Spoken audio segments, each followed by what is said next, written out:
morning. Good morning and welcome to the Historic Site Preservation Board City of Palm Springs meeting of Tuesday, February the 12th, 2019. Roll call, please. Thank you and good morning, Mr. Chair. Member Marsh? Here. Member Kaiser is here. Member Dixon? Present.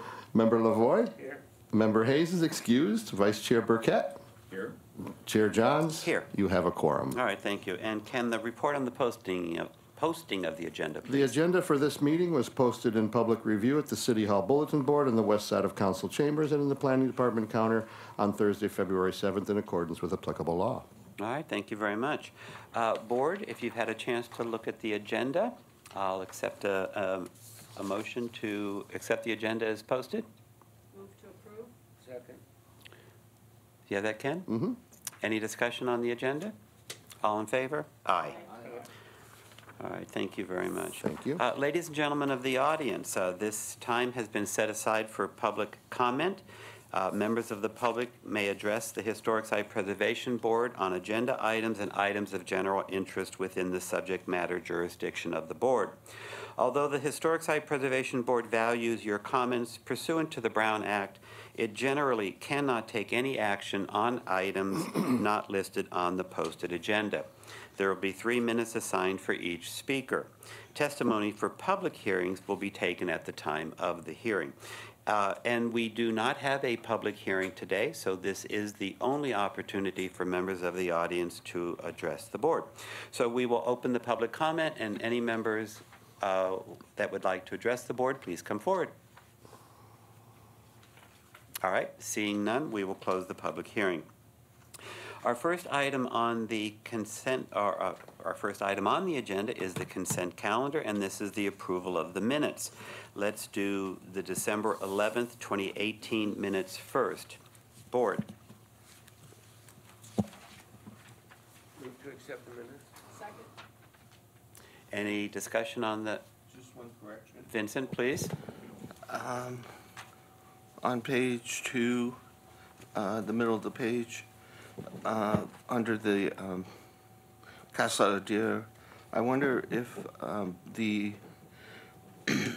improvements or the additions were done on a side elevation. I don't know if that's the south elevation instead of the front elevation, or were there also changes to the front elevation? It's under Member Lavoie. What was asked for at that time was that this issue be clarified so that when we bring this forward to you at the public hearing, that it was clarified what portions of the existing building are that 1983 addition. Is that what your comment was about? Yeah. So we weren't working to clarify it at this time, but simply to make note that it was a requested clarification on the application. All right, Vincent, thank you. Any other changes, edits? All right. All in favor? Aye. Aye. Let's look at the January meetings, please. A motion to accept the minutes. Second. All right, we have our first and our second. Any changes?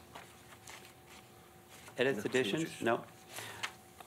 All in favor of accepting the minutes of the January meeting? Aye. Aye. And Ken, I would abstain. I was not here for the January You will meeting. abstain. All right, thank you. Thank you. All right. As I mentioned, item number 2 on the agenda, we do not have a public hearing this morning. And number 3 on the agenda is unfinished business, and we have no unfinished business this morning. So we will go right to item number 4 on the agenda. This is new business, 4A. Hal Kiesler and James Murphy, owners, requesting approval for alterations to the Cork and Bottle building, a Class 1 historic site located at 342 North Palm Canyon Drive, HSPB number 31. Ken Lyon, staff report, please. Thank you, Mr. Chair. As noted in your staff report, the current applicants recently purchased the Cork and Bottle building from the City of Palm Springs and have begun putting together this proposal for its improvements. The project encompasses the entire building. The portion that's subject to your review is the exterior at this point, since it is now moved from being a public building into being a privately owned building. We will not be discussing the interiors. But the applicant is basically taking the building, which has suffered from many years of deferred maintenance, and working to restore and rehabilitate many of the parts of the building. I want to go into it a little bit on the background, just briefly for you. This is a building that, as far as I have been able to understand, we have not known who the architect is. And in doing my research on this application, I found an article from the Desert Sun, which indicated that the building was a Brewster and Benedict. And the reference on that comes in on page 4 of your staff report. The building, as you see in the report, is from the 1930s. It's an Art Moderne or streamlined modern building. And the applicant in their proposal are working to restore the work and bring the building back to as near as possible its condition from the 1930s. On page 6 of your staff report and 7 are the description of the project. So there is an enumerated list of items that are to be removed or demolished, and then beginning on page 7, those items which are proposed for new work. And I'll briefly cover those with you because I believe those are the ones that are going to be the primary interest of your focus.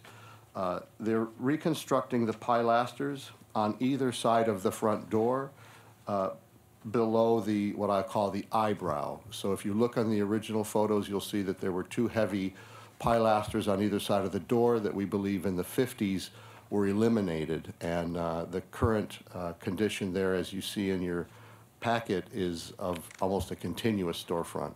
The building in the 1930s was really a 3-part facade with a symmetrical arrangement with a door in the center and 2 display windows on either side. They're also proposing to repair and re-stucco all pilasters, the color to be determined. As you'll notice in the original exhibits from the 1940s, there is some type of a black stone that was used as a wainscot or base along the front of the building. They're proposing to put material in that location again. I have some samples here that you can look at and I'll pass around. They're also looking to replace the storefront windows and replicate them back to what you see in that 1946 photograph. We believe, although we've only seen them in black and white, it appears that they were possibly clear anodized aluminum. But since the photos are black and white, I've not been able to verify that, but that's what we've recommended that they use in the material. The eyebrow that's immediately above the storefront door and windows, as you've known, if you've walked by the building, is seriously deteriorated. At some point, it appears that the city may have covered that over in stucco, and of course, the weight of that stucco has been basically helping gravity, trying to take it off the building. So that will be removed, and a replacement of that eyebrow will be reinstated in the same profile and dimensions that you see in the original 1946 photos. And then lastly, the applicant is proposing some LED architectural lighting for nighttime illumination. When the application first came in, they had a lot of illumination proposed on this. It was not clear to me as I was reviewing their application how this would be integrated, how it would be concealed, where the transformers would be, what colors would it be, what is the brightness of it, what is the color tone of it.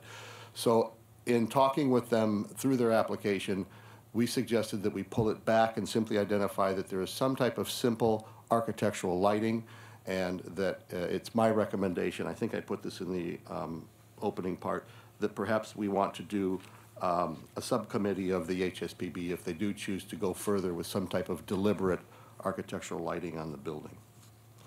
This is the first project that you are seeing as a board that's being evaluated under the new ordinance. So when you go on page 7, you'll note that this set of findings and guidelines that you're reviewing this against are different than what you've seen in the past. These are the findings for review of alterations to a Class 1 site that's now in the new ordinance. And it references that section 8.05.110. As staff has evaluated the proposed project against these findings, we believe that with the conditions imposed, the project does conform to these guidelines, and it is an acceptable project in terms of meeting the guidelines for alterations to a Class 1 site. We've also noted under the CEQA analysis that the work that is being done here is being done consistent with the Secretary of the Interior standards. As you know, there's different ways of approaching this in terms of how the standards are written. They can be written either that the material is identified as distinctly different from the original fabric so that it is clear when you look at the building what is new and what is old. And there are other instances when it's more appropriate that the new work be integrated as seamlessly as possible. If that is the case in which the applicant wishes to propose, then it needs to be documented in the city archives so that we understand and future boards understand what portions of this are original fabric and what portions were reconstructed. So that's the way we've evaluated this under CEQA, and we are looking for the applicant to be providing us with those documents so that we can provide that for the long-term archival file on the building. The applicant does not currently have a tenant identified for the building. They have purchased this building with the intent of operating it as a commercial building, and they're going to be seeking new tenants to be determined as soon as they can get themselves to the point where the building is ready for tenancy. The building, as you know, has been occupied by the Cork and Bottle for a very long time, and as the exterior suffers from some deferred maintenance, so too does the interior. They're basically gutting the interior and will be framing it out so that a new tenant can come in and do a separate project for a tenant improvement. So at this time, there is no tenant known, there's no tenant specified, but the expectation is that they will be doing some type of a tenant improvement when they do identify a tenant to sign a lease with them. The recommendation that we have here is to approve the project. We've suggested, since we've been talking about paint a lot here at the board lately, that the owner go through and at least scrape the building and see if they can identify what the original colors are, and then make a determination, perhaps with a subcommittee of the HSPB, whether those colors, once they are discovered, are appropriate for the building, or whether the building owner would be preferring to use other colors. I've also noted there on the condition number 2, the specific detail regarding architectural lighting for approval of a subcommittee of the HSPB, and then I noted as item 3, the issue of clearly documenting the city's archival file on those components that will be replicated. That concludes my staff report. I was looking in the audience and I don't see the applicant. So they were informed of today's meeting. I did not have a chance to speak with them yesterday, so I'm a little surprised that they're not here, but I will try to answer any questions you have on behalf of both our analysis and the applicant. Thank you, Ken. Board. Dick.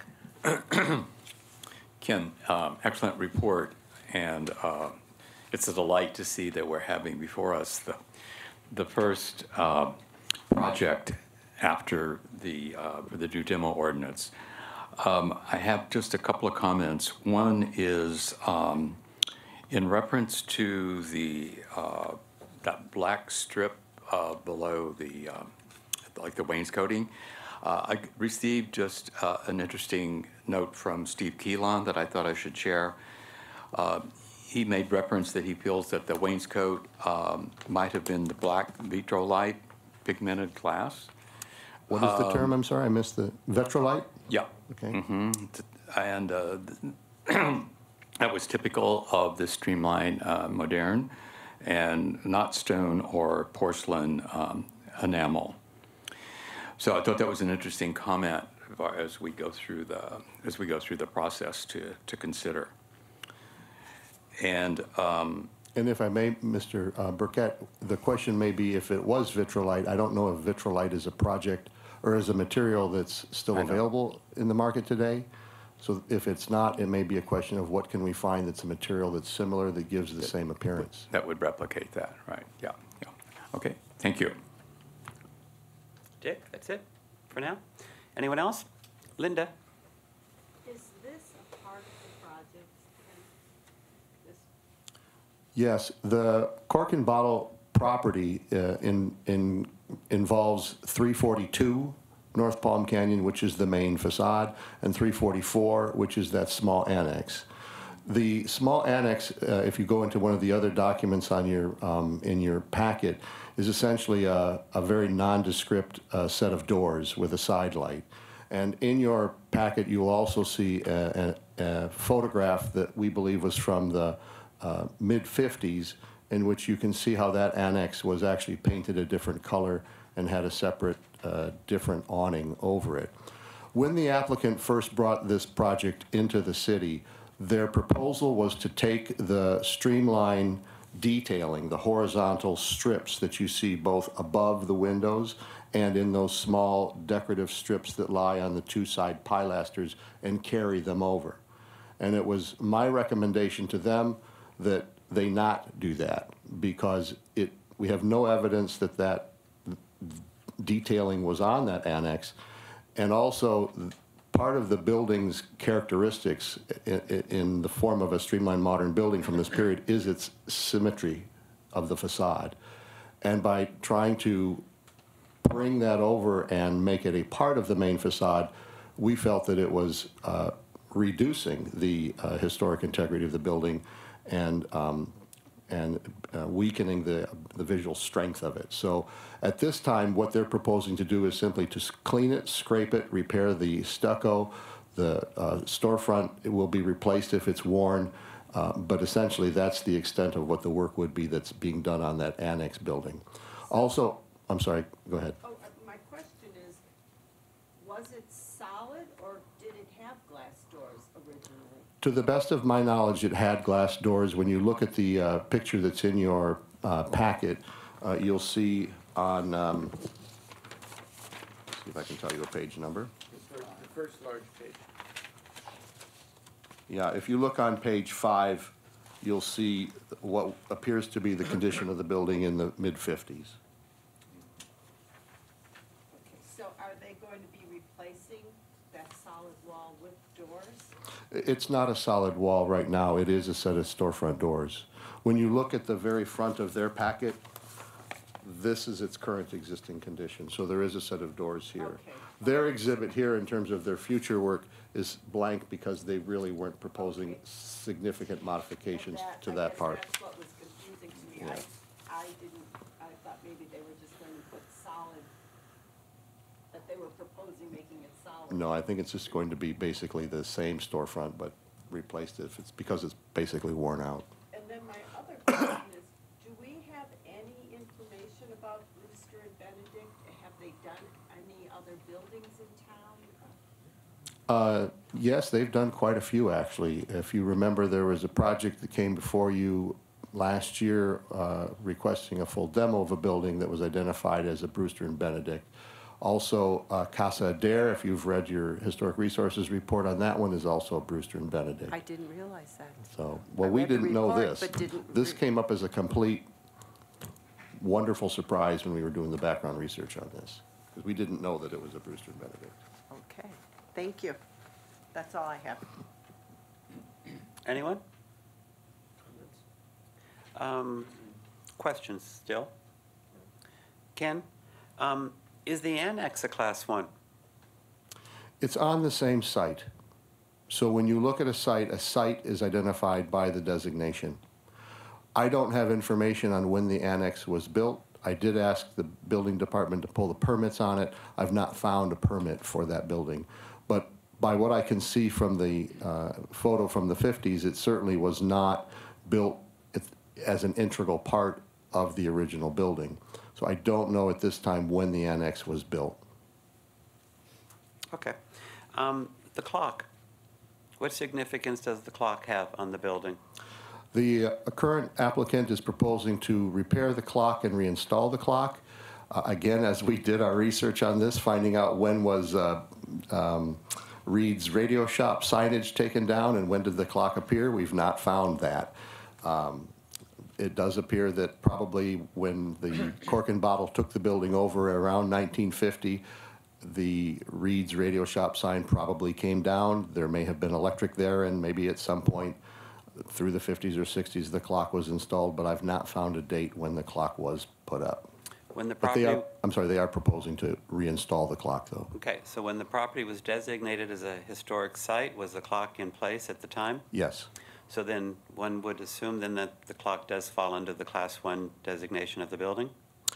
We can assume that. When I looked Let's at it do and that. said, is this from the historic period when this building was done? No, it's not. It Right. was something done a good 20 years later, at least.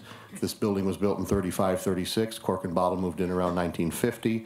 Sometime in the mid-50s, that would have put it 20 years after. By the 1950s, I don't know if you would really say that Art Moderne was still a prevalent style. However, it's at the board's discretion if it wants to consider the clock as an important element to return, or whether it feels the clock is inappropriate and should not be reinstalled. Will that be determined by this board? It can be. Let's make it so. My other question was, is there any accommodations for the cork and bottle signage? Or is that just going to go right to a dumpster?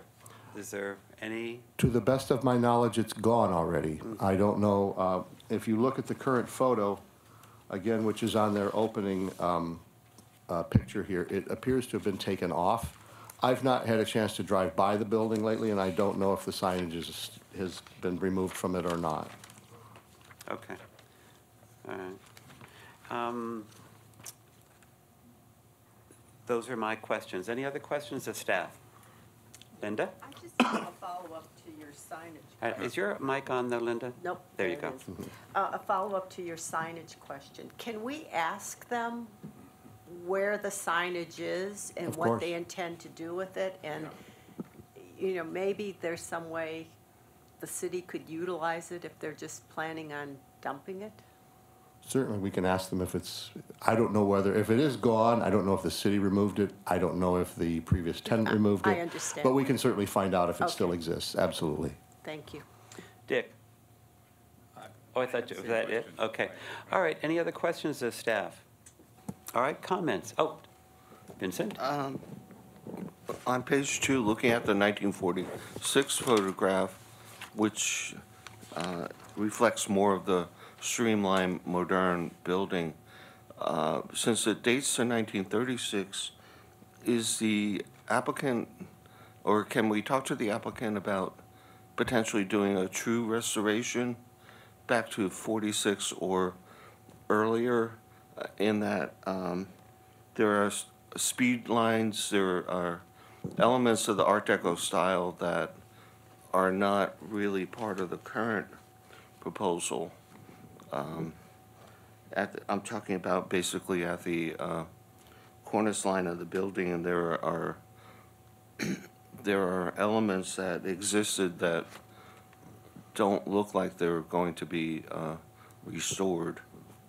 Mr. Marsh, can you point out which ones they are? Because to the best of my knowledge, all of the horizontal detailing that you see in the 46 photo, for the most part, still exists on the building.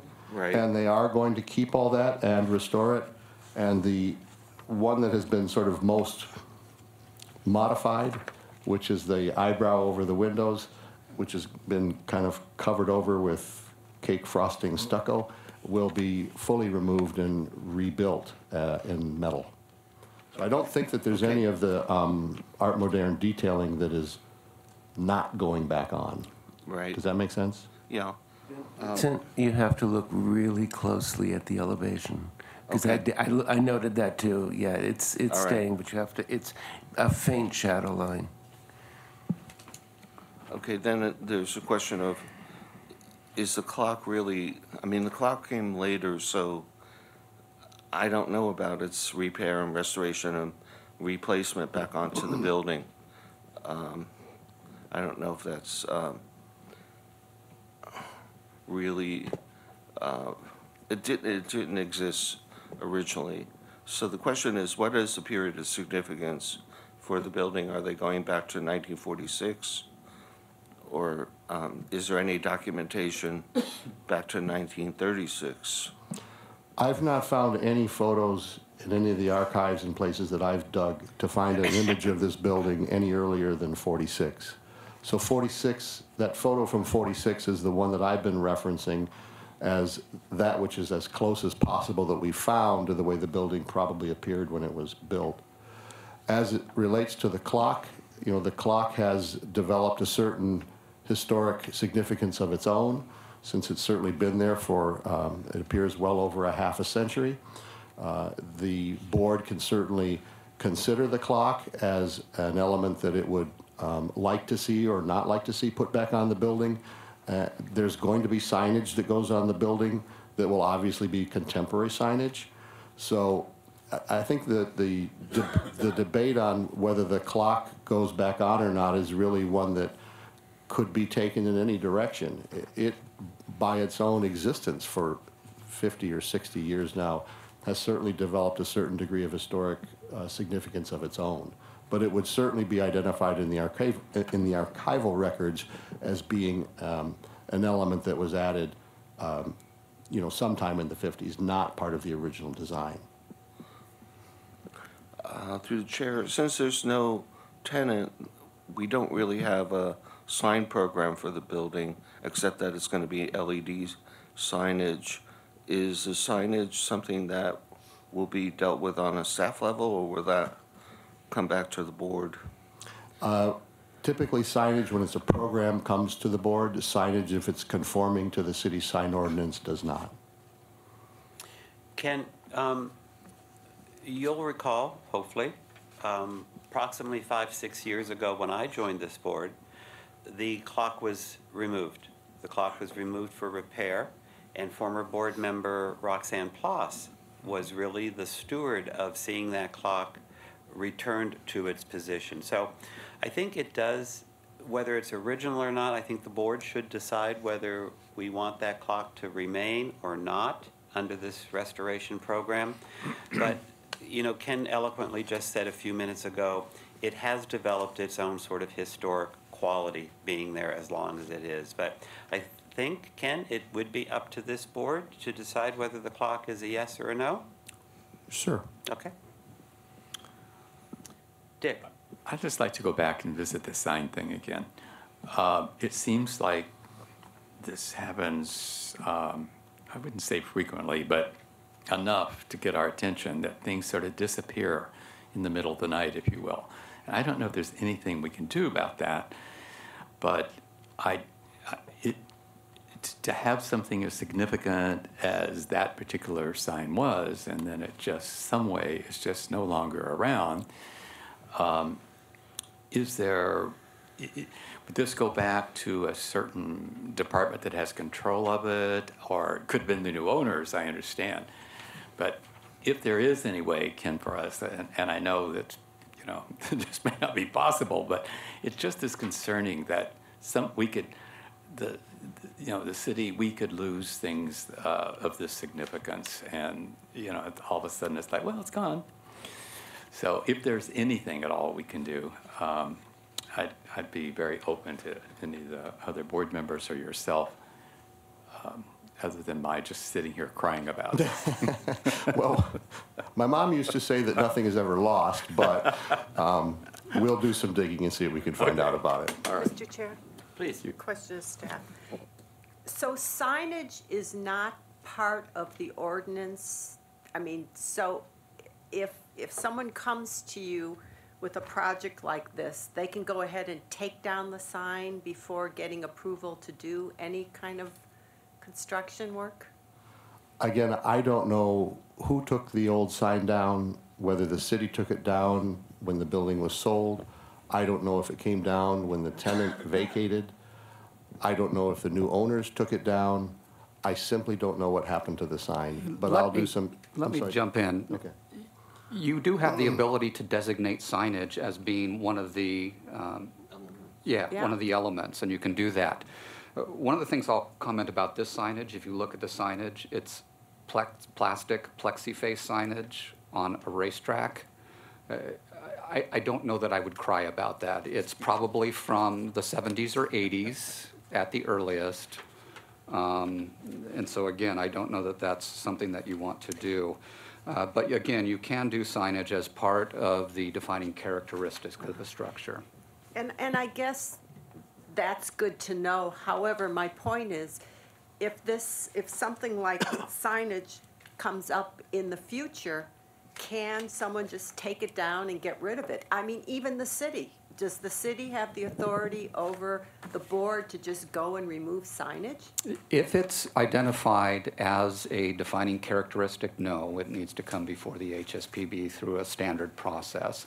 If it's not, however, it can be removed just as any other signage would be. One of the things to take into consideration is that when you have historic buildings, especially commercial buildings, signage is going to change based on tenants, and you need to maintain a certain degree of flexibility in doing that. So again, just something to keep in mind. And I understand that, and I agree with that. I just think that if it's significant enough, the city or the historic board, whoever they shall be, should have the authority to decide whether they want to retain that signage for some sort of pop art museum in the future or whatever, that it just shouldn't be removed and disposed of. And again, keep that in mind as you're doing designations. Thank you. One more thing. Dick, please. Flynn, I have an idea.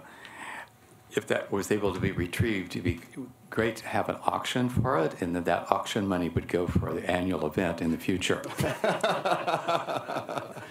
Not to be self-serving, of course. You know, it might just be as simple as the tenant took it. Yeah. The cork and bottle, when they vacated the property, it was their sign and they took it. So, Yeah, and as you can see in your packet, when you look at page 5, you'll see that the signage that was in the building in the 50s wasn't the same.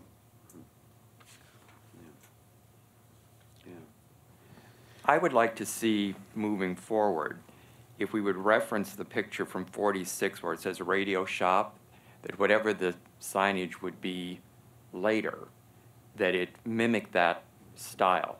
And especially, I mean, if we're going to put the clock back, you can't have the Frigidaire sign up there. So, you know, that would work with the clock, and I think that that would be like a nice composition, actually.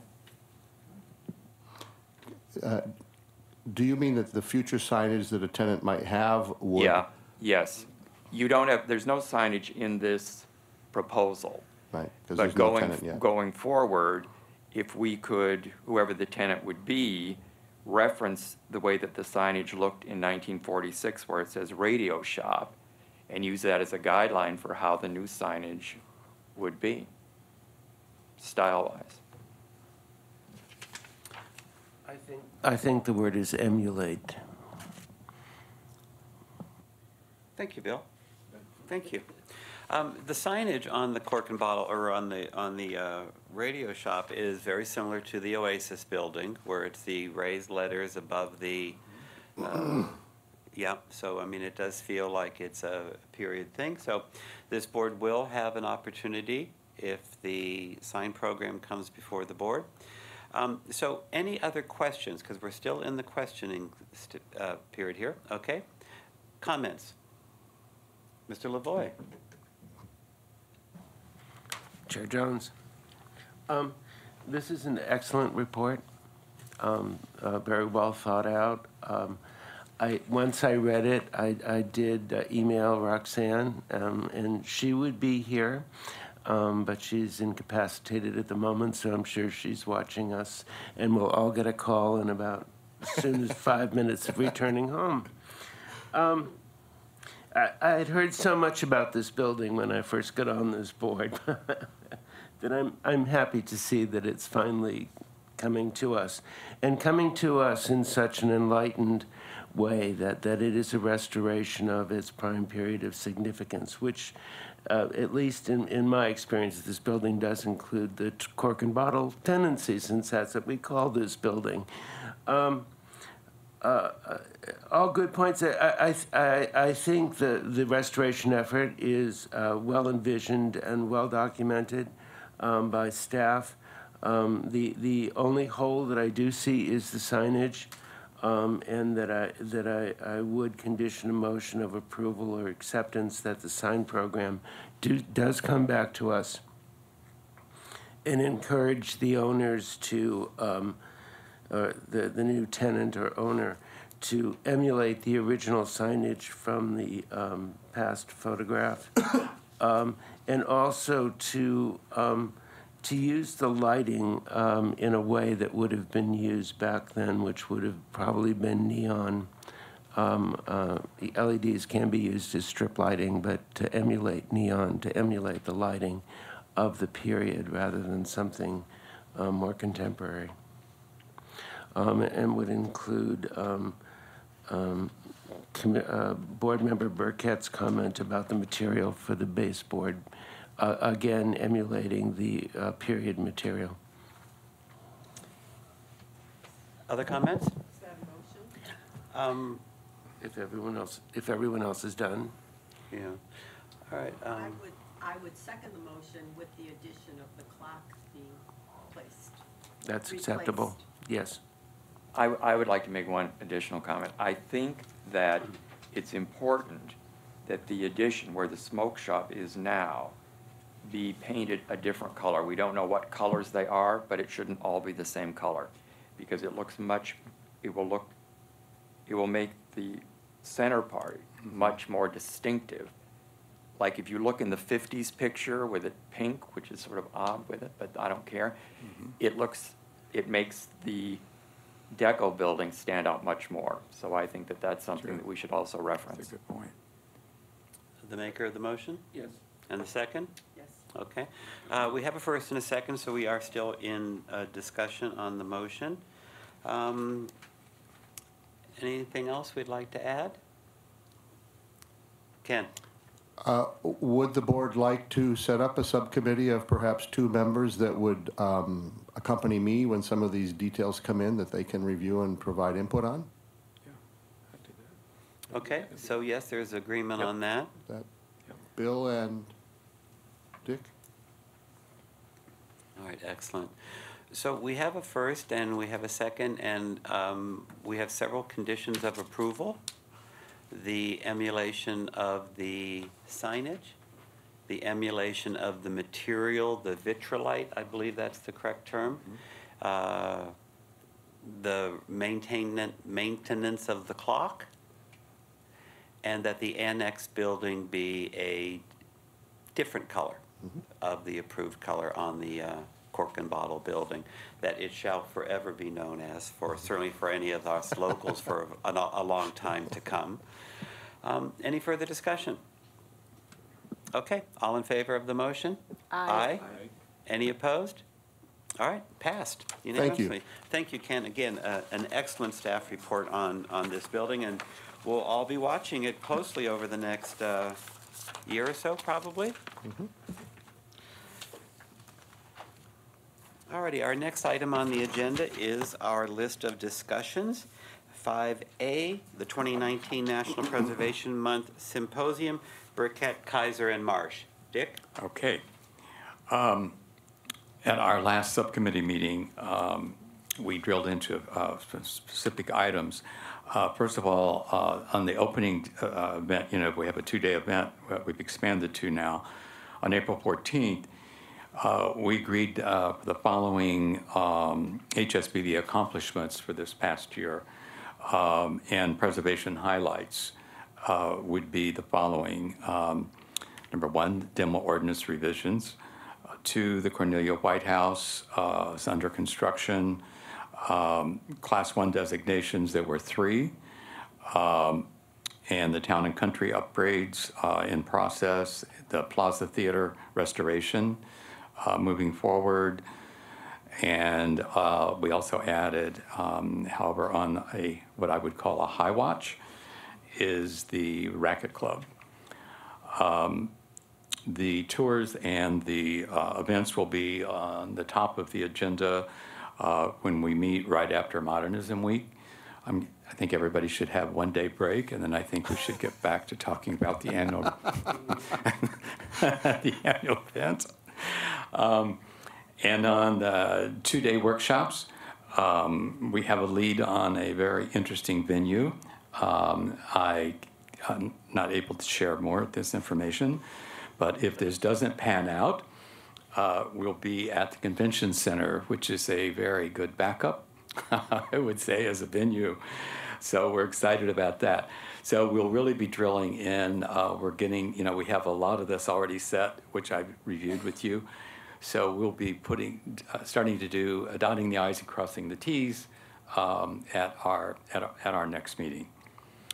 Thank you. That's it. All right, excellent. Any questions of Dick on the symposium upcoming? Okay. Next item for discussion, 5B, Cornelia White Residence Stabilization. Ken? Mr. Chair, I don't have a report for you this month. I was hoping to get over there yesterday, and the sand ran out of the hourglass, so I will try to have a more articulate report for you in March. All right, thank you very much. 5C under discussions, La Plaza Theater update, Lavoy Burkett Marsh. Anybody? Basically, I think that we all, are aware that that Councilmember Roberts and Mayor Moon held an event a few weeks ago and revealed plans for the theater as far as a restoration is concerned. And it was a very large turnout. I'd say the theater was pretty full. And it was very, very well attended. I think it was maybe the popcorn that drew everybody as well. But it was very exciting to see their presentation, and I must say that the gentleman that's in charge from Gensler is certainly revved up about this project, and I think he personally taken a great interest in it.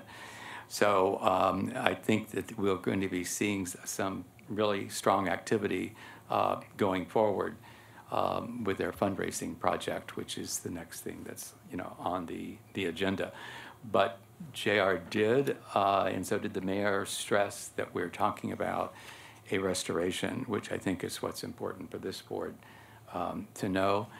And Ken, I assume that our subcommittee, which was Mr. Marsh, Mr. Lavoy, and myself, at the right time will be back involved with the project as it moves forward from a preservation and historical standpoint.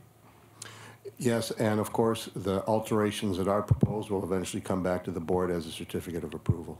Right. Okay. Mr. Chair, may I Please. ask a question, please? Sure.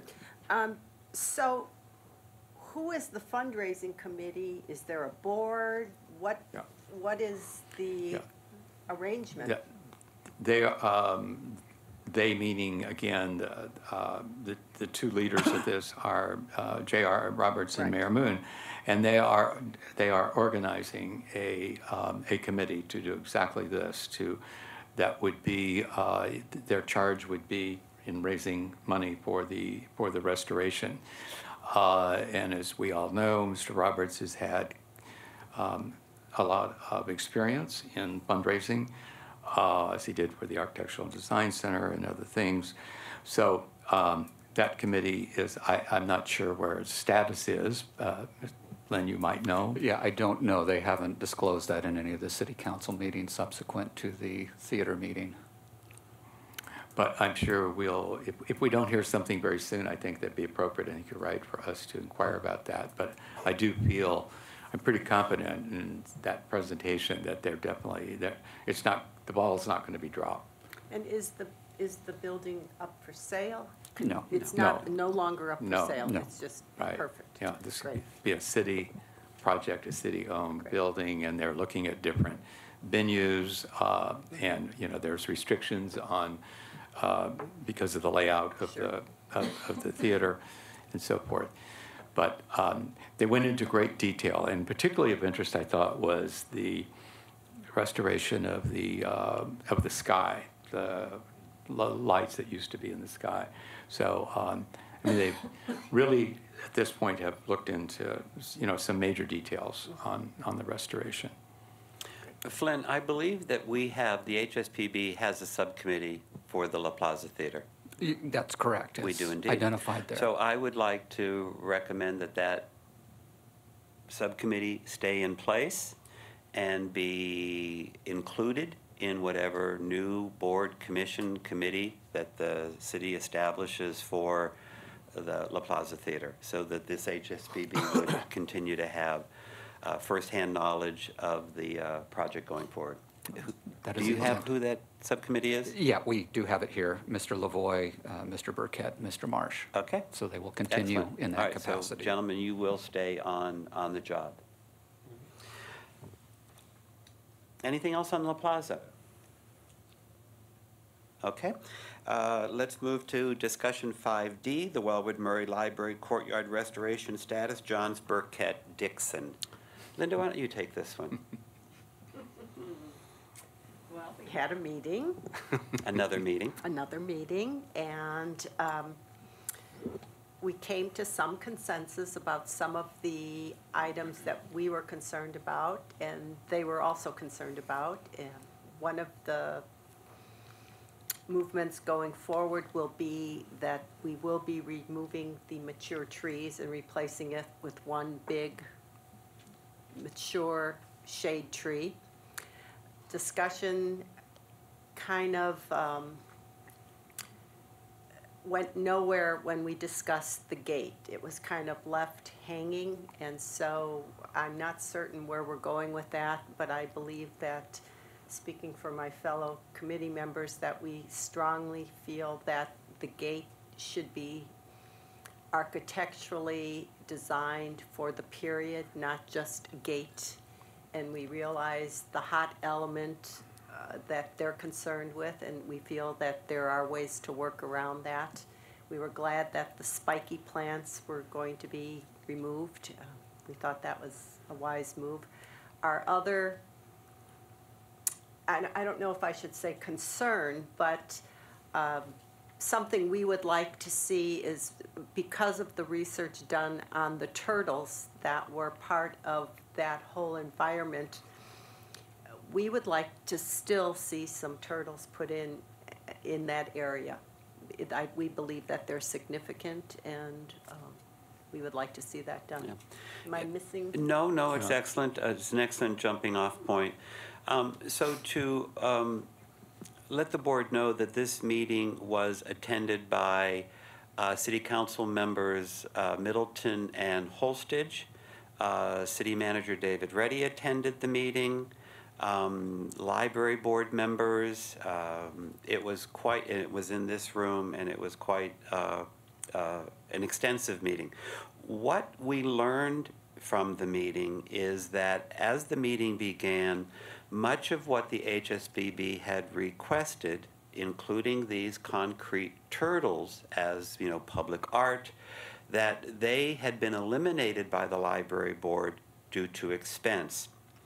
David Reddy explained to the city council members in attendance that, basically, I'll paraphrase, where there's a will, there's a way, and he explained that he felt he could go to the council with some additional funding for this project, and with this additional funding, the lack of money to provide these turtles was no longer the issue. So with some additional money from the city, perhaps some of these other items that were eliminated due to funding could be included that were important to the HSBB.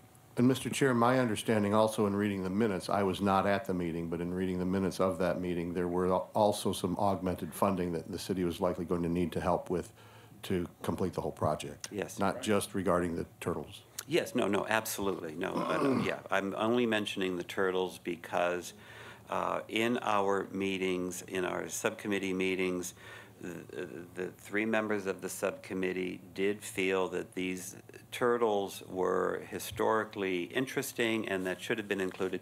They were dropped out because of expense. If expense isn't the issue, perhaps we could continue to work to get these one or two of these concrete turtles included in the hardscape. Mr. Chair, is it my understanding these turtles exist somewhere? There's some kind of an Not that I'm- artifact that had been there, or? No, not that I understand, no. This is something to bring in some new items? So, I believe the Historical Society, of course, would have the background on this. there were real turtles. There were desert tortoises who lived in the courtyard of the Wellwood Murray Library up until some point. And so one of the original landscape designs included an emulation of a turtle. Okay. Of a turtle in a concrete, it could be seating. So this is the reference. Okay. This is the Got it. reference. And the subcommittee, I won't be on the subcommittee any longer, so maybe we need to appoint another member of this board to that subcommittee to just carry that forward. Got it. Thank you. And Linda's points about the gates are well taken. It should have some historic reference to the period and not just be a maintenance yard style gate. With the budget being of concern, there was no furniture included then in this final plan. Again, with newfound money or the possibility of extra funds, we would like to see this historically referenced furniture be included back in. So I guess a lot depends on how much money can be found or can be added to the budget to carry this project forward. Gary. Dick, please. Okay, and I'd just like to add to that, as far as seating is concerned, the other thing, first of all, when we received the minutes back from actually Francisco, I noted there were 3 things that were missing, and both Gary and Linda have discussed those as far as the trees are removed are concerned. But also, there was to be a low, simple retaining wall to be built around the tree to serve as seating. And so I responded back to Francisco with that, and then the 2 points that Linda and Gary have mentioned, but also, in addition to that, the papers to be of uniform size and a single color and not on the diagonal as was proposed, and also ask for samples for approval. It seems like when we've had meetings from time to time, we just keep kind of rehashing the same things, but I guess, we're just not going to wear out. And so I think it's very important that, so I communicated the best I can to Francisco these points that should be added to the minutes, but I just think it's important for the staff to know as well so we can carry forward. Well, in the last meeting that I attended with Library Director Jeannie Kays and Francisco and others, Right. the whole discussion of the semicircular bench and the specimen tree and all of that was discussed as being in the project. So I don't believe that it's been taken out of the project. It may not have been part of the discussion at the last meeting, but my understanding is it's in the scope. Yeah. Well, We just want to be sure that it's in there because we really don't want to hold this project up. I mean, this has been going on for quite some time, so, and we don't want to appear as the obstructionist either. But when we do speak, I just want to be sure that, it's so noted and so that we don't have to keep coming back every time and then we look like the bad guy. I mean, I'm beginning to feel like we're talking about the wall again. So that's what we want to avoid. and I think those points need to be on the next agenda so they are actually addressed and taken care of, so we can proceed. Yeah. We want to get it going. Any further discussion on the Wellwood Murray Library courtyard restoration status? Okay. Item 5E, orientation to the new historic preservation ordinance. Is that you, Ken? That's me. In your packet, you should have a full copy of the new HSPB Historic Preservation Ordinance. There's 2 other things that I printed. I believe you also have this. Do you have this in your packet? which is kind of a nice little cheat sheet that Flynn created for applicants. I don't If not, believe If not, I'll pass that around.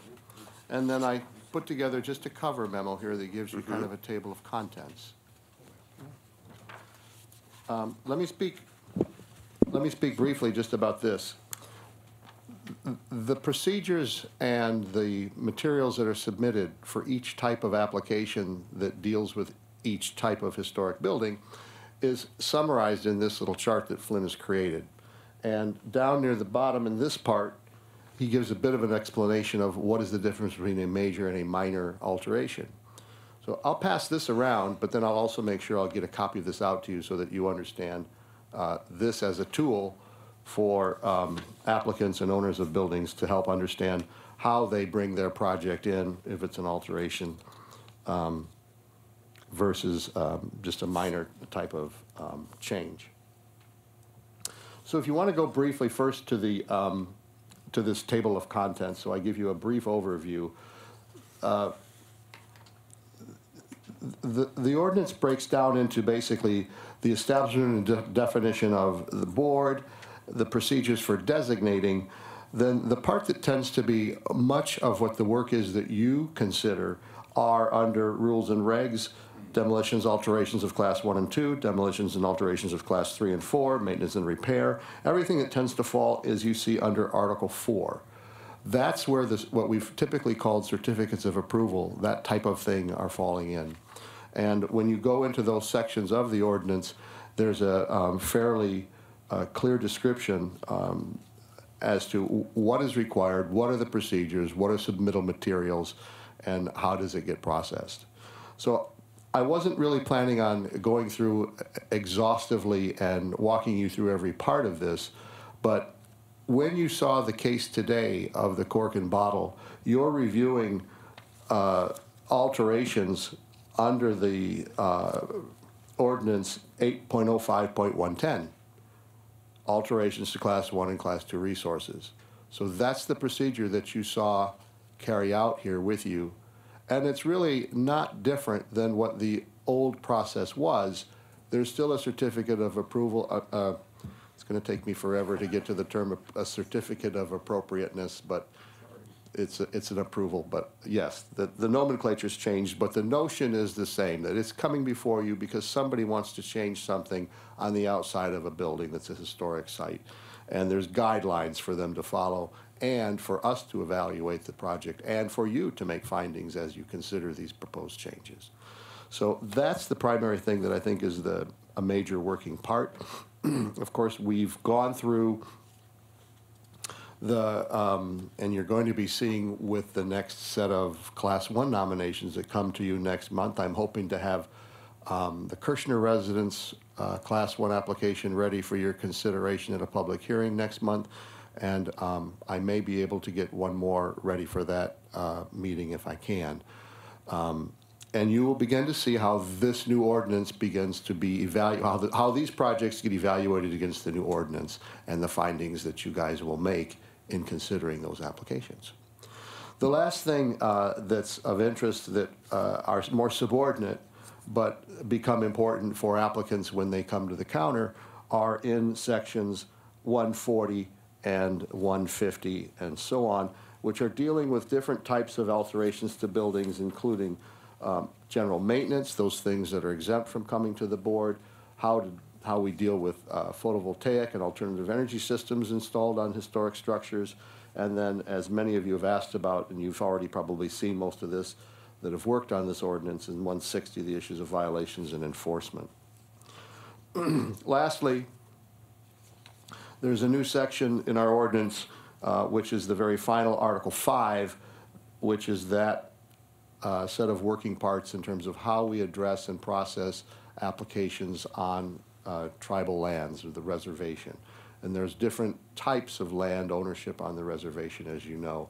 There's land that is owned by the tribe as a whole, which is called tribal trust. Most of that type of project we have no involvement with. The tribe is sovereign on matters concerning their tribal trust land. The city and the tribe have a several agreements that were put in place in the 1970s, which was updated and revised recently, which also brings clarification into how preservation issues are handled on the reservation for land that is allotted land or land that is fee simple land. So that's what's covered in Article 5, and generally, most of what's happening there is work that I need to make sure that when applications come in, I'm routing them over to their tribal historic preservation officer, which is the equivalent of my position for the tribe, so that they've got the opportunity to comment and feedback information to us, and on matters that have come in as an application on tribal trust, that they go over to them and then they will process those. So I don't want to actually go through all the detail and minutia of it, but I'll try to answer questions if there's anything in particular that you're curious about. Before you end there, Ken, one of the things I'd like to pass out is we've recently redesigned the historic preservation portion of our website in line with the new historic preservation ordinance. One of the questions that we will get from the public is my property on any historic list? And City Council was very concerned that with the adoption of this new ordinance, we need to make that easy for people to find out. This is kind of a stopgap measure for now. We are working on additional measures. What we're looking at is being able to enter your address into the website, and it would come back whether or not it's designated Class 1, Class 2, Class 3, Class 4, or none of the above. So again, we intend to make the process even simpler, but for now, how we've redesigned the website is on the landing page for historic preservation. There's basically 4 buttons. Right now, we have extensive lines of text that people tend to get lost in, and so we're trying to make this very visually simple. And the key one that you see there is my property on any historic list. If you go to the second page, that takes you to this, which has Class 1 and Class 2, Class 3, Class 4, and historic districts.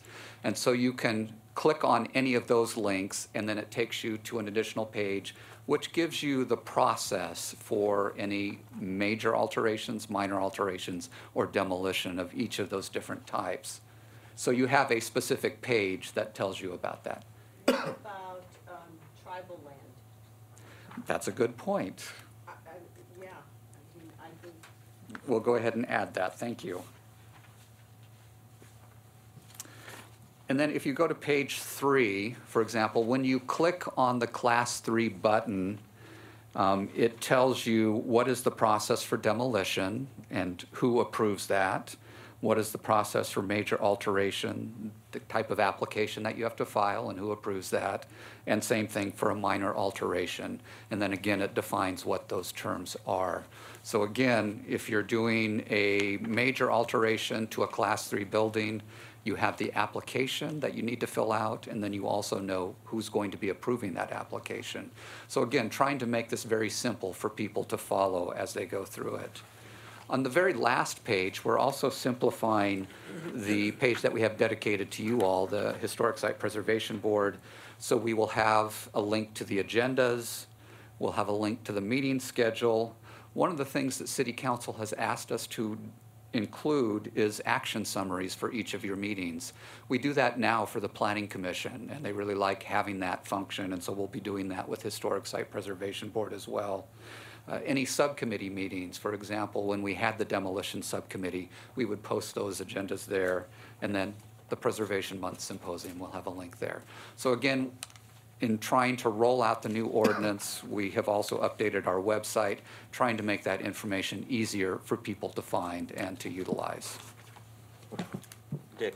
Yeah, Flynn, this is kind of blown away with this. This is major, because this was one of the concerns I know of council in particular.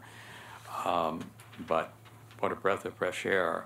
And it's, I think that it's, to be able to find this information so concise, so easily, and it will make the citizens so much happier, and being able to find it, and also just reminds me, I started this journey almost 3 years ago. I didn't realize, like you did, all that had to be done to get to what I thought was a very simple request. Let's just have demo revisions. I mean, come on, what's the big deal?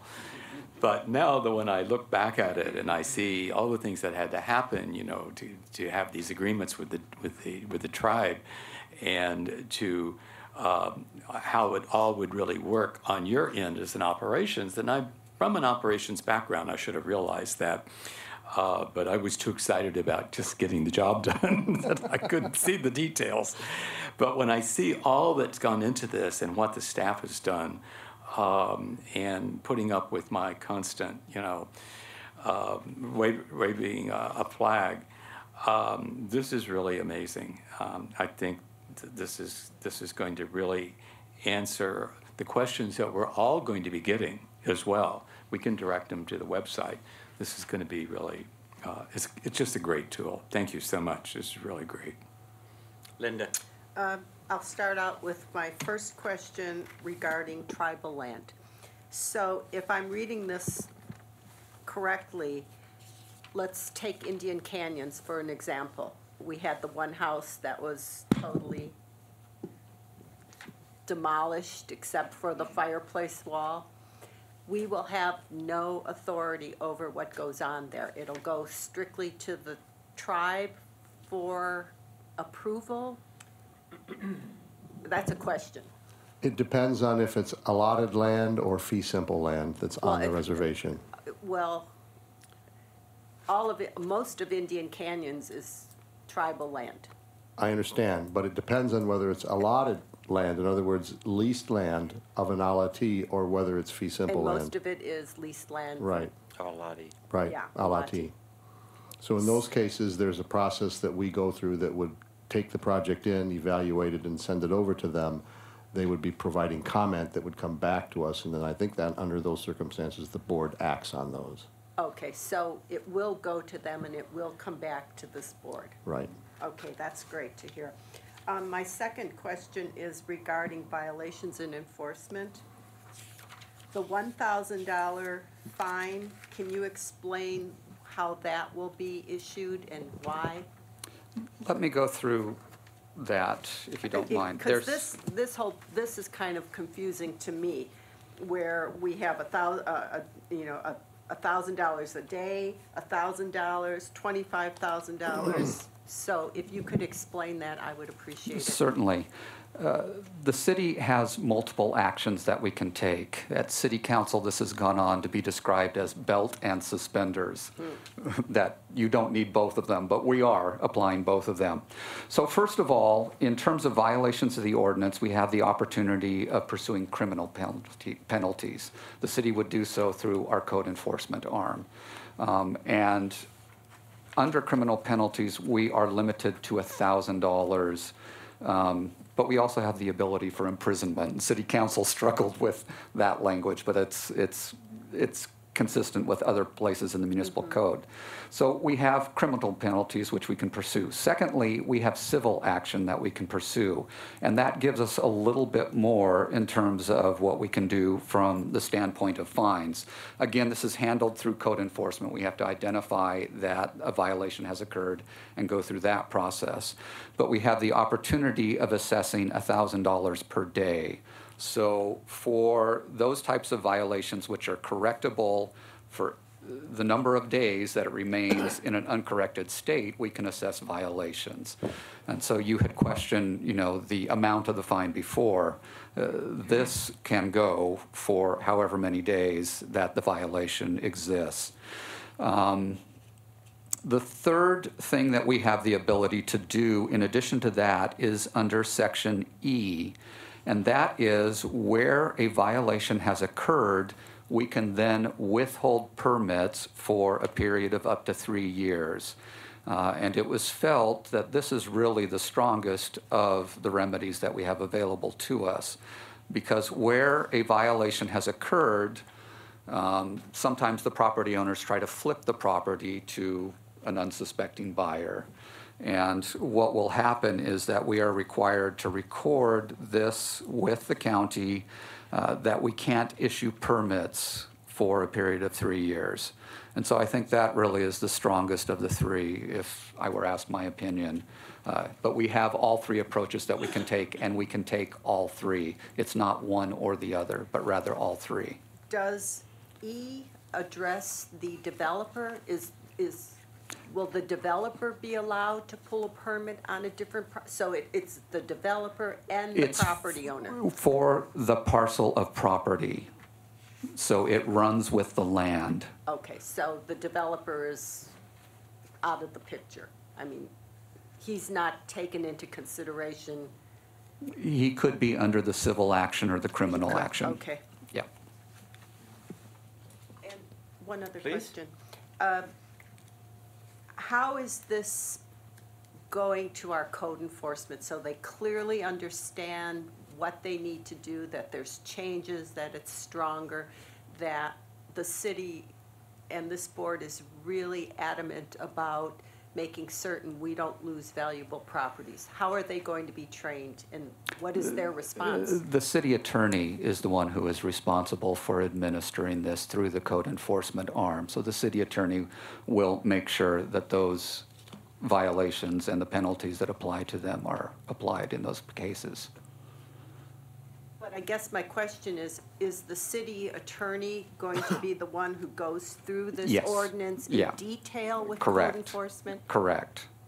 He will be. Yeah, because ultimately, the violations are issued by the city attorney.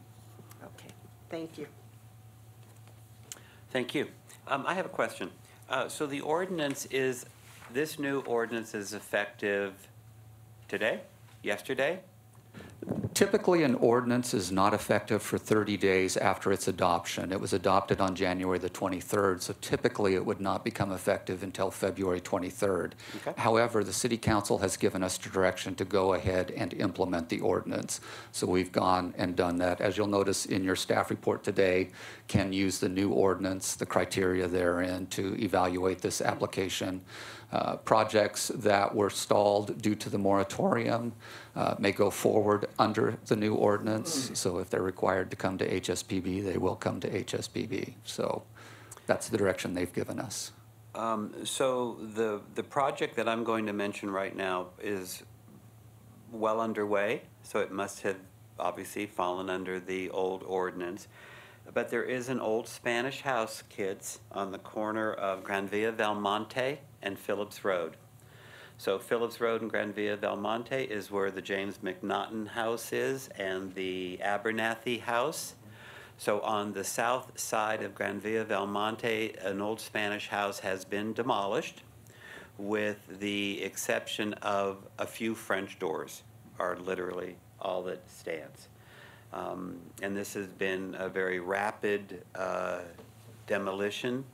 One would guess that in light of this new ordinance coming, they moved as quickly as they could. So the sooner this is implemented, certainly the better. And so as I understand it, we're actually working under it now. Yeah. So if you can forward the address to Ken, he'll follow up I with... wish I knew the address. Oh, I mean, I okay. can drive by there. It's right at the T of Phillips Road and Granvilla Belmonte. And would you say, can you give me an ordinance? Is it the northwest corner, southwest corner, northeast corner? So it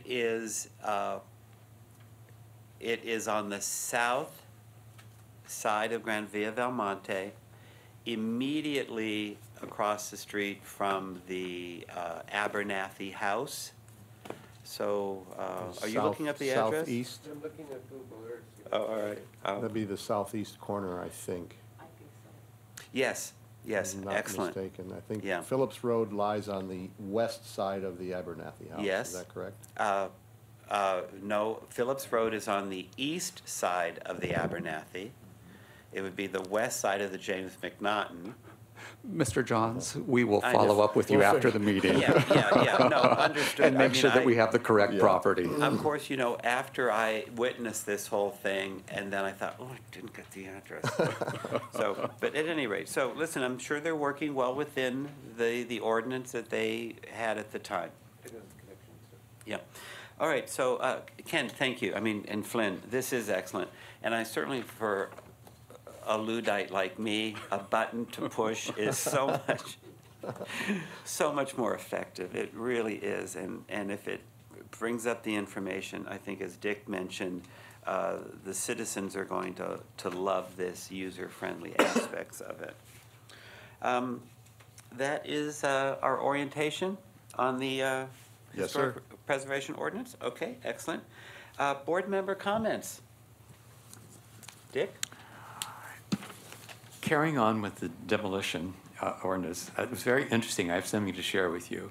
I'm not saying that this is something that our board takes on, but I think it stresses a point, and it also brings to light evidently the reputation that we're getting as a preservationist in Palm Springs. I received a request, telephone call, and then a follow-up email from two gentlemen out of Los Angeles who have founded the Friends of the Light and Savings Bank on Sunset Boulevard. And what's interesting is, and that building was designated, the developer, however, was able to delay the city council vote until after they gained approval for the proposed Frank Gehry project, who did not want to deal with the building and wanted to have it demolished. And with their ordinance, does not give absolute protection against demolition, but just specifies a waiting period to find a preservation solution for the monument. So the only option they have now is relocation of the building. So they felt and stressed that they felt that Palm Springs would be an ideal place for this to have this building moved, and they feel that they can raise the money to do that, which would be in excess of $1 million. So that it can be landmarked as a modern bank. And so they're asking the Palm Springs Historic Site Preservation Board if they could help us find a home and any ideas that we might have to share with them. And so they asked that I bring this to the attention of the board at our meeting today. So that's the long and short of it. I have links to, which I could ask Ken to send out an email to everybody, which goes into great detail about the building. But I wanted to bring it up because if there are any ideas that we can share with them, and it makes me really feel good that we would be looked to, you know, as a place of refuge, if you will, in, you know, with preservation. So I did want to share that with you. So if there are any board comments that we could send to our ideas, want to share today, and if not today, we could give to Ken, that he could send out to everybody. That would be great. I realize this is not a project that we take on. We have enough, I know, on our plate at the moment, but I thought it was a great significance. But you Ken? did say we'll be receiving a link that we can read. I'll have If Ken you'll send it those to me links again, yeah. out. And Ken. Mr. Chair, what I was going to suggest is maybe this is an item to bring to the attention of Jay Vereda, our Economic Development Director. All right, would Who you do may that? also be aware, yeah, Or who could- may if also you be could aware pass of candidate sites that may be around town. And as those of you that are in the real estate community may also know of different sites where a building like this might work. But Yeah. if you Great wouldn't idea. mind, Dick, forwarding that link to me again, because I don't know, quite honestly, what I did with it right now. Okay. Would you do that, please? Sure. All right. Yeah, I'll resend it. Okay, and then just a couple of other items. Like to follow up on the orchid tree security. I see that there's not anything been done. I think their 3 months are about up. Yeah, their 3 months are up in March, and so we are working right now with the police department on finalizing the security good. plan and then implementing it. So David Newell from my staff is following up with Richard Weintraub and his staff to make sure that that's in place. Oh, that's excellent, great. And then any new status on the Steve McQueen house as far as No. that's concerned? Where do we stand with that, Ken? You've asked me every single month for the last 3 months, and I've Sorry. given you the same answer every single time you ask me, that it's in the queue, it's ready to be prepared for city council, and it's in my work queue. No, but there was some concern about what has been done. And That's what I I addressed that as well with you, that the applicant has provided a list that demonstrates to a reasonable level what the work that they did was and how it does conform to the Secretary of the Interior standards. I know you're chomping at the bit on this one. Sorry, this is And my it's new not demo lost ordinance. upon me that you're eager to get it forward. All right. I'm not ignoring it, Mr. Burkett. I'll back off. It's okay. It's okay. We won't. Some of us still want to see it. Yeah, right. Any other board member comments? Yes, I have one thing. I think that the symposium needs additional funding. The scope of thing that we're putting together is huge, and working without a budget is extremely difficult. And I have found it very, very difficult to move forward finding venues for the after party, additional tour things and everything without some money, because people simply are not willing to donate things all the time. And so it really ties our hands, and it's taking a great deal of time to do a lot of research to have the door be closed. And so that's my comment. So noted, and we'll put that into next year's budget so that we can fund that activity appropriately. I have, Dick, Bill, do you have something? In December, I had shared, we talked in December about the new tequila bar going into the Oasis building. And we talked about perhaps conditioning future projects to allow alterations to Class 1 retail properties if it benefits the tenant and the adaptive reuse of the building, with the condition that if that tenant should leave that building at some future time, that their tenant improvements be reversed. So we kind of talked about that. So I will only reiterate it now because there is a project that's going to be coming forward to the board that is going to involve the Robinsons building. And I would ask this board to consider I don't know what it is, but that the applicant bring it forward, that this board might consider allowance of it with that condition built in that if and when that tenant ever leaves, that the tenant improvements be reversed and the original building, the original elements be restored. So I just wanted to repeat that because I think it is important. I think that especially with our commercial Class 1 buildings, that we allow tenants to adaptively reuse these properties, but that their changes be restored if that business should change at some time in the future. So that's all I have. Bill? Bill, yeah? I found it interesting. Dick actually invited me. It's all his fault. Atomic Ranch is having one of those seminar thingies at camp, talking about the modernization of mid-century. And they thought to include two preservationists in the discussion. And we've done some preliminary talks, and it's been a very lively and interesting discussion. I've enjoyed it. I hope you come. Bill, when is that? It's Saturday the 16th. At 10 o'clock at camp. Yeah. It will be interesting. Yeah. We've been having rehearsals. All right. Excellent. Linda? Yes, with regards to what you were just saying, Yes. can we put that in the conditions of approval should something come before us for that building? Can that just automatically be included in the conditions of approval? It's best that you impose conditions on a case-by-case basis. Yes, not automatically. Right. Yeah. Even for this particular project? We haven't seen the project yet. Okay. Yeah. And not to be mysterious about this, but I do understand that the restaurant, nightclub, bar is going to go forward now in the Robinson's building. And so it'll be here. I know it's going to come back here somehow. So just keep in mind that we have the ability to conditionally approve it. Yes. Yeah, as we did earlier today. So that's all on that one.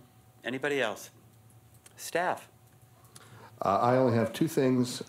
We will have the HSPB booth placed at the excellent. Modernism Week show at the Convention Center during Modernism Week. Tomorrow morning, I'm going to be doing a brief presentation on the new Historic Preservation Ordinance to the Realtors Board. Excellent. I saw you on the agenda. The last one that we did for them was in April, which was the first time we did it, and we called it Good Things to Know about marketing historic properties in Palm Springs. It's some of the same material, but also introducing them to some of the new parts that you've just become introduced to as well. So we'll see Excellent. how it goes. Excellent. Well, I'm sure it will be well received.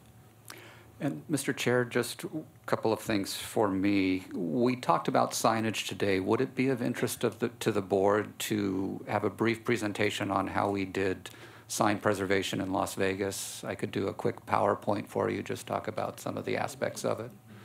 So at a future meeting, I'll put that together and we can do that at the end of your agenda. The final thing that I would like to comment on is just to express my gratitude to Mr. Johns for being an excellent chair. We will miss you, Gary. Thank you. It will not be the same without you. We appreciate your service to the board and your service to preservation here in the community. So, Mr. Johns, thank you again. Thank you very much. And on that note, as long as we're still on the air. And on that note, we are adjourned. Thank you all very much. Thank you.